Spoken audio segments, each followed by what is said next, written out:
Salamat po sa Diyos, kapatid na sinada. Inyo na po yan, hindi niyo po yan hiram. Testingin po natin para paparoon ako. Opo, testingin natin para... Passes.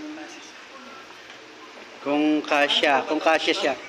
Sige, i-wait mo siya. Pag-iyan mo na lang po, pag-palalalim si kapatid na sinada. Hindi po, ini-ano lang po. Ay, inihiram nyo lang po yun ito, inyo na. Inyo na talaga. Bigay po ng kapatid na Daniel at ng kapatiran. Ayun, oh. Salamat po sa Diyos. Magaling po ako. Ayun, baligtad. Yan.